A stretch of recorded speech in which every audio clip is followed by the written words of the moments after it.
Bonjour tout le monde et bienvenue dans cette nouvelle vidéo. Aujourd'hui nous allons répondre à la question comment réagir lorsque les marchés boursiers baissent comme c'est le cas actuellement. Le but ici va être de comprendre rapidement pourquoi en ce moment les marchés baissent, notamment le marché américain, et de voir ensuite comment il faut réagir. Alors ici dans cette vidéo je vais vous partager mon avis et ce que je fais personnellement, mais bien sûr à noter que je ne suis pas conseiller en bourse ou en finance, etc. Je ne partage que mon avis et c'est à vous bien sûr de faire vos choix derrière. Et d'ailleurs cette vidéo elle est parfaite pour rappeler que la bourse, il y a des risques dedans, il y a des risques de perte et c'est ce qu'on va voir d'ailleurs aujourd'hui et comment réagir. Pour tous ceux qui regardent cette vidéo et qui ne me connaissent pas, je me présente, moi c'est Maël Finance et sur cette chaîne on parle de finances personnelles, d'investissement en bourse, etc. Donc si ce genre de contenu vous plaît, n'hésitez pas à vous abonner. Donc dans ma dernière vidéo, j'ai fait une vidéo dans laquelle je partageais un peu mon plan d'investissement, la manière dont tout simplement j'investissais, pourquoi j'investissais et donc j'ai partagé mon PEA Bourso-Banque. Vous voyez, il ne ressemble plus du tout à celui que je vous ai présenté il y a quelques semaines, vu que la dernière fois j'étais à plus de 15% je crois de plus-value, alors que là je suis descendu aux alentours de 5% de plus-value latente seulement, donc une baisse quand même significative et ça c'est dû à la baisse récente des marchés boursiers américains. Donc comme on peut le voir ici, j'ai même une ligne en rouge, j'ai le Nasdaq ici qui est à moins 3,64 euros sur le Nasdaq 100 et on peut voir que je suis à seulement entre guillemets 4% de plus-value sur le S&P 500. Cependant, par contre, l'Eurostoxx 600, lui, reste performant avec presque 11% de performance. Alors, pourquoi les marchés boursiers actuellement baissent, en tout cas aux États-Unis? C'est tout simplement par rapport du coup au contexte géopolitique, si on peut dire ça, notamment avec la place des États-Unis sur les différents conflits, notamment entre l'Ukraine et la Russie, etc. Mais c'est surtout les frais de douane que veut mettre en place Donald Trump. Donc, avec cette politique-là, on va dire de gestion économique international qui du coup est venu tout simplement perturber un peu le marché boursier américain. Alors il y a peut-être d'autres raisons qui expliquent cela, mais grosso modo c'est ça qui explique un petit peu la baisse des marchés boursiers américains. À l'opposé par contre nous avons les marchés européens, notamment le marché du CAC 40 donc en France qui performe pas mal. Rien que déjà sur 2025 le CAC 40 est à presque plus 10% et ça d'ailleurs ça permet de rappeler une règle fondamentale qui est de se diversifier. C'est pour ça que le mieux, si vous ne savez pas quoi faire entre guillemets, investissez sur du MSCI World, comme ça vous êtes sur tout, et sinon c'est pour ça qu'il ne faut pas négliger notamment le continent européen, malgré tout ce qui peut se dire dessus, etc.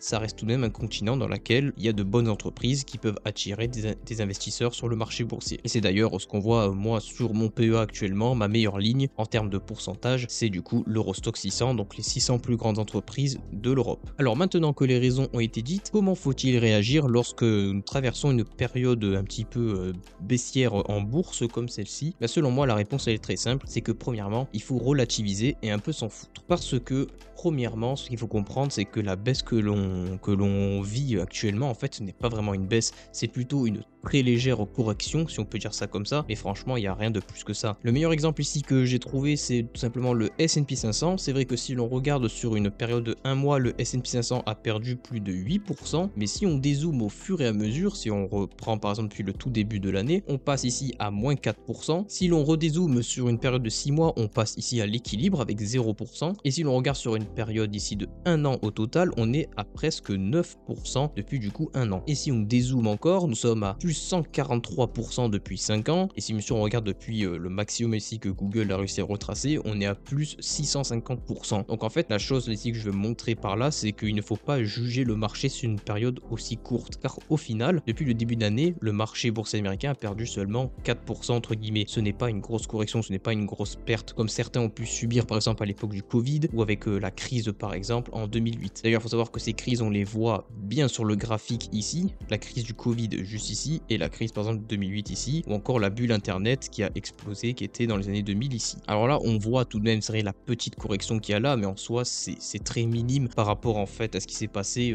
dans le passé tout simplement. Et donc du coup là où je veux en venir c'est sur le fait qu'il faut relativiser sur cette baisse, qu'en soi ce n'est pas une baisse si grave que ça et qu'il y a déjà eu pire et que le marché va très certainement se relever. Ensuite il y a bel et bien quelque chose que l'on oublie dans le mot finance personnelle, enfin dans l'expression finance personnelle, c'est le mot personnel. Et c'est là où du coup j'aimerais venir sur un autre point que je pense qu'il n'est pas forcément tout le temps abordé, c'est que si une baisse de 10% de votre portefeuille boursier vous fait peur, moi c'est ce qui s'est arrivé pour moi là ici, j'ai perdu 10 points sur mon portefeuille PEA, mais tout simplement c'est que peut-être vous devez vous remettre en question et que l'investissement en bourse n'est pas fait pour vous. Ça c'est quelque chose, c'est une règle de base en fait qu'on dit et qu'on qu'on est censé savoir dès qu'on investit en bourse, c'est que le marché est volatile, notamment quand on investit sur des ETF un peu plus volatiles, comme moi je fais avec le Nasdaq 100 par exemple. Donc en soi, cette baisse doit venir vous remettre en question sur si l'investissement en bourse est vraiment fait pour vous. Alors c'est pas grave, il y a plein d'autres investissements, il y a l'or, le crowdfunding, private equity, etc., l'immobilier, il y a plein d'autres choses pour investir de manière différente. Mais en tout cas, si vous êtes mal à l'aise avec le fait d'avoir une baisse quasi instantanée de 10% de votre portefeuille ou de votre patrimoine, ben c'est peut-être simplement que l'investissement en bourse n'est pas fait pour vous. Dans ce cas-là,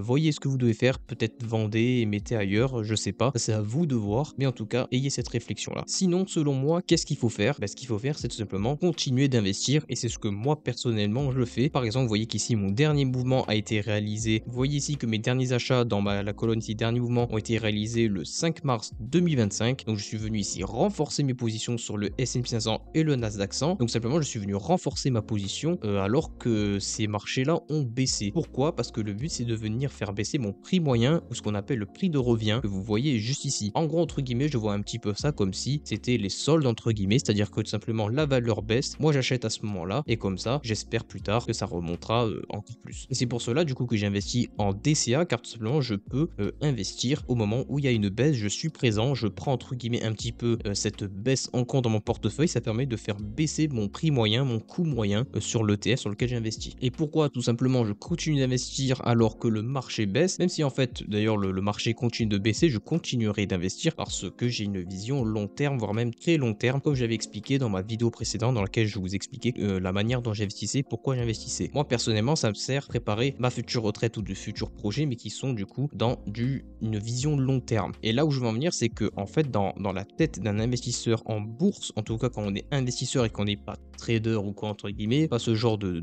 qui sont des conneries en fait selon moi, quand on est investisseur long terme en bourse. Et ce qu'on regarde, c'est uniquement la performance du marché sur le long terme. Et on remarque que pour un marché comme le S&P 500, même si ça a mis pas mal de temps parfois ça a même mis presque 8 ans par exemple ici à se remettre de la bulle internet, mais le marché arrive toujours à s'en remettre et atteint toujours de nouveaux plus hauts historiques. Et qui ne dit pas qu'en 2025 on atteindra encore un plus haut historique, et c'est pour ça qu'il faut toujours être investi, parce que sinon on va rater tout simplement ce profit là en fait. Et donc ça bien sûr ça va impacter par exemple notre coût d'opportunité, etc. Mais du coup en ayant une vision long terme, nous sommes gagnants en bourse, et c'est ça qu'il faut comprendre. Donc c'est pour ça que même en période de baisse, il faut continuer d'investir, et je dirais même plus, si dans l'idéal vous le pouvez, vous devrez renforcer en fait vos positions, car entre guillemets vous achetez alors que le marché est en train de baisser. Et donc comme je l'ai dit, ça permet de venir faire baisser son coût moyen. Voilà, c'était tout pour cette vidéo. C'était histoire de faire un petit point sur ce qu'il faut faire lorsque les marchés baissent. Ce qu'il faut retenir, c'est qu'en soi la baisse actuelle n'est pas très alarmante. Franchement, c'est même pas une baisse en soi, c'est plus une très légère correction sur ce qui se passe actuellement aux États-Unis, etc. Pour rappel, bien sûr, je ne fais que partager ce que je fais et mon expérience. Bien sûr, vous pouvez faire tout à fait autrement. Je vous rappelle que je ne suis pas du tout conseiller dans le domaine de la finance, etc. Je vous dis juste ce que je fais et qu'est-ce qui marche pour moi. Ceci dit, si la vidéo vous a plu, n'hésitez pas à lâcher un pouce bleu,